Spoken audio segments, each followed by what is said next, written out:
हाँ जी दोस्तों, अज मैं तुहाडे लई लेके आया हाँ BA पार्ट सैकंड का पंजाबी लिटरेचर का पेपर जी। चलो शुरू करते हैं जी।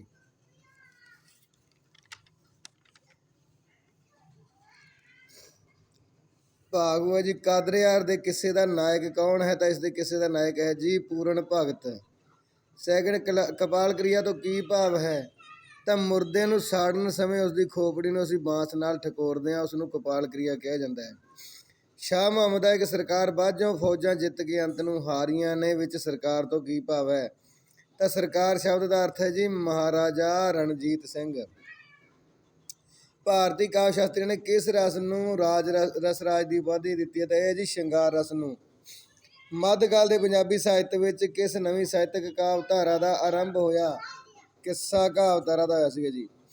उल्टे होर जमाने आए काफी किस सूफी कवि दी है? तो यह है जी बुल्ले शाह दी।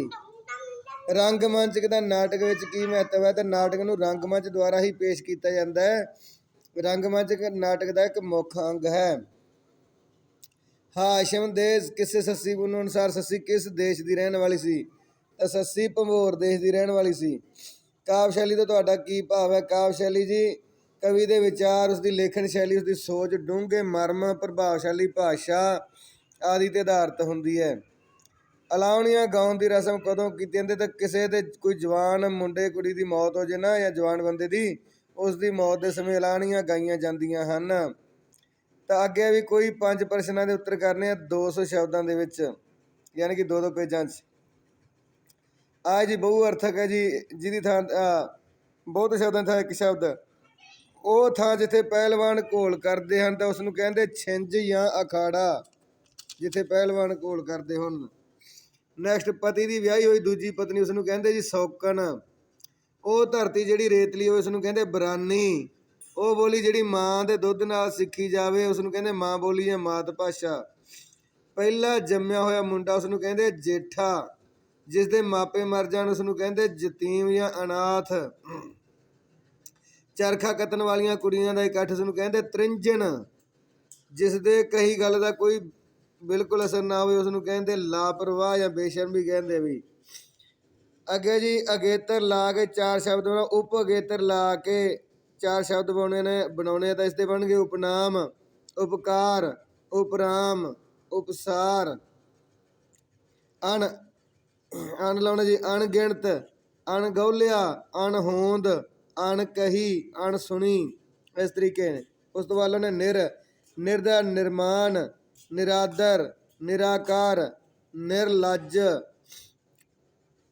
फिर है जी बे, तो बे का बन जूगा बे औलाद, बेकार, बेबाक, बेहिसाब, इस तरीके।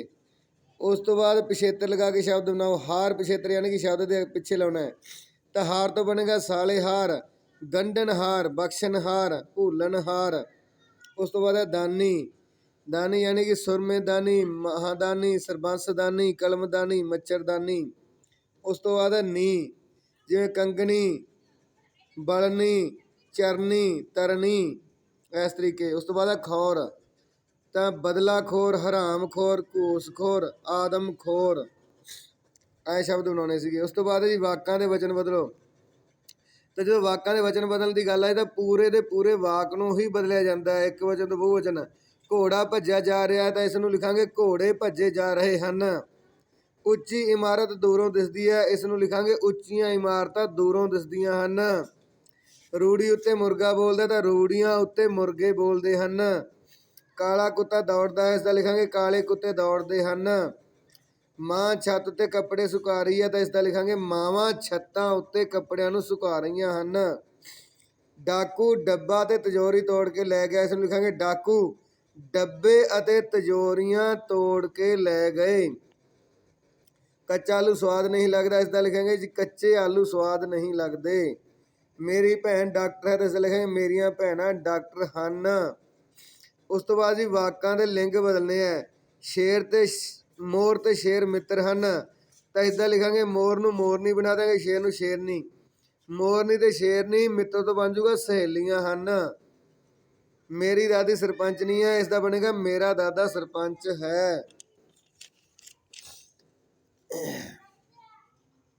ਉਸ ਤੋਂ ਬਾਅਦ ਜੀ ਨੈਕਸਟ, ਇੱਕ ਦੁਆਬੀਆ ਮੁੰਡਾ ਮੈਨੂੰ ਚੰਗਾ ਲੱਗਦਾ ਹੈ, ਤਾਂ ਇਸ ਦਾ ਲਿਖਾਂਗੇ ਇੱਕ ਦੁਆਬਣ ਕੁੜੀ ਮੈਨੂੰ ਚੰਗੀ ਲੱਗਦੀ ਹੈ। ਉਸ ਤੋਂ ਬਾਅਦ ਗੱਭਰੂ ਬਲਦਾਂ ਨਾਲ ਮੇਲਾ ਵੇਖਣ ਆਏ, ਇਸ ਦਾ ਲਿਖਾਂਗੇ ਗੱਭਰੂ ਦਾ ਮੁਟਿਆਰਾਂ ਗਾਵਾਂ ਨਾਲ ਮੇਲਾ ਵੇਖਣ ਆਈਆਂ। ਤਰਖਾਣ ਨੇ ਮੰਜਾ ਬਣਾਇਆ, ਤਰਖਾਣੀ ਨੇ ਮੰਜੀ ਬਣਾਈ। ਮੰਦਰ ਵਿੱਚ ਟੱਲ ਵੱਜਦਾ ਹੈ, ਤਾਂ ਇਸ ਦਾ ਲਿਖਾਂਗੇ ਮੰਦਰ ਵਿੱਚ ਟੱਲੀ ਵੱਜਦੀ ਹੈ। ਪੀੜੇ ਉੱਪਰ ਪਤੀਲਾ ਪਿਆ, ਇਸ ਦਾ ਲਿਖਾਂਗੇ ਪੀੜੀ ਉੱਪਰ ਪਤੀਲੀ ਪਈ ਹੈ। ਪੱਗ ਵਾਲੇ ਮੁੰਡੇ ਹੱਥ ਛੁਰਾ ਹੈ, ਤਾਂ ਇਸ ਦਾ ਲਿਖਾਂਗੇ ਦੁਪੱਟੇ ਵਾਲੀ ਕੁੜੀ ਹੱਥ ਛੁਰੀ ਹੈ। ਉਸ ਤੋਂ ਬਾਅਦ ਜੀ ਪੰਜਾਬੀ ਸੱਭਿਆਚਾਰ ਵਿੱਚ ਵਿਆਹ ਵੇਲੇ ਨਾਨਕਿਆਂ ਦਾ ਕੀ ਮਹੱਤਵ ਹੈ, ਕਹਾਣੀ ਦੀ ਪਰਿਭਾਸ਼ਾ ਦਿੰਦੇ ਹੋਏ ਇਸ ਦੇ ਤੱਤਾਂ ਦੇ ਨਾਮ ਲਿਖੋ ਜਾਂ ਵਾਰ ਕਾਵਿ ਰੂਪ ਦੀ ਸੰਰਚਨਾ ਉੱਪਰ ਨੋਟ ਲਿਖੋ। ਇਹਨਾਂ 'ਚ ਕੋਈ 5 ਕਰਨੇ ਸਨ। ਉਸ ਤੋਂ ਬਾਅਦ ਭਾਗ ਹੀ ਹੈ ਜੀ, ਇਹਨਾਂ 'ਚ ਕੋਈ 2 ਕਰਨੇ ਸਨ ਤੇ ਉੱਤਰ ਸੀਮਾ 500 ਸ਼ਬਦ ਯਾਨੀ ਕਿ 4-4 5-5 ਪੇਜ। 9ਵਾਂ ਫਜ਼ਲ ਸ਼ਾਹ ਦੇ ਕਿਸੇ ਸੋਹਣੀ ਮਹਿਵਾਲ ਦੀ ਸ਼ੈਲੀਗਤ ਖੂਬੀਆਂ ਤੇ ਚਾਨਣਾ ਪਾਓ ਜਾਂ ਵਾਰਸ ਸ਼ਾਹ ਦੇ ਜੀਵਨ ਰਚਨਾ ਤੇ ਕਾਵ ਕਲਾ ਤੇ ਰੋਸ਼ਨੀ ਪਾਓ। 10ਵਾਂ ਹੇਠਲੀਆਂ ਕਾਵਧਾਰਾ ਵਿੱਚੋਂ ਕਿਸੇ ਇੱਕ ਦੀ ਵਿਸਥਾਰਪੂਰਵਕ ਚਰਚਾ ਕਰੋ। ਇੱਕ ਲਿਖਣੀ ਸੀ, ਚਾਹੇ ਵੀਰ ਕਾਵਧਾਰਾ ਤੇ ਲਿਖ ਦਿੰਦੇ, ਚਾਹੇ ਸੂਫੀ ਕਾਵਧਾਰਾ ਤੇ।